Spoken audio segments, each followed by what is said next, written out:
Hello दोस्तों, कैसे हैं आप सभी। उम्मीद है सब अच्छे होंगे। दोस्तों, आज मैं आपके लिए एक ऐसी स्टोरी लेकर आई हूँ जिसे सुनने के बाद आपको कुछ अच्छा ही सीखने को मिलेगा। दोस्तों, कभी कभी हमें ऐसा लगता है हम मेहनत तो बहुत करते हैं, लेकिन हमें उस मेहनत का उतना फल नहीं मिल पाता जितना हमें मिलना चाहिए। ऐसा क्यों होता है, उसके कारण को समझते हैं आज की ये कहानी स्वामी विवेकानंद और एक युवक की प्रेरणादायक कहानी के जरिए। चलिए दोस्तों, कहानी शुरू करते हैं। उससे पहले मैं आपसे कुछ कहना चाहूँगी। अगर मेरी ये कहानी आपको अच्छी लगे तो प्लीज़ मेरे चैनल को सब्सक्राइब करिएगा, ताकि मैं आपके लिए और भी अच्छी प्रेरणादायक और मोटिवेशन स्टोरी लेकर आऊँ। मेहनत का फल। एक बार स्वामी विवेकानंद अपने आश्रम में एक छोटे से कुत्ते को टहला रहे थे। तभी वहां अचानक एक नौजवान आया जो बड़ा परेशान नजर आ रहा था। उसने आते ही स्वामी जी के पैर पकड़ लिए और उनसे गिड़गिड़ाने लगा कि स्वामी जी उसकी मदद करें। स्वामी जी ने उसे उठाया और शांत रहकर अपनी समस्या बताने के लिए कहा।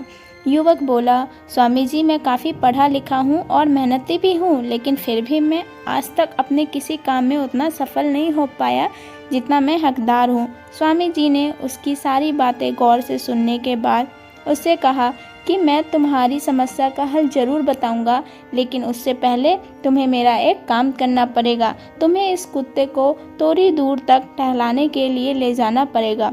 युवक को स्वामी जी की शर्त बड़ी अजीब लगी। फिर उसने सोचा, इतना आसान काम तो है, किए देता हूँ और बदले में स्वामी जी से समस्या का उपाय मिल जाएगा। युवक ने स्वामी जी के पास से कुत्ता लिया और उसे टहलाने के लिए ले गया। तकरीबन 30 मिनट के बाद जब युवक कुत्ते के साथ लौट कर आया, तब स्वामी जी उसी की तरफ देख रहे थे। स्वामी जी ने युवक से पूछा, तुम दोनों, कुत्ता और युवक, एक ही साथ गए थे, फिर तुम इतने शांत और कुत्ता इतना थका हाफता क्यों है?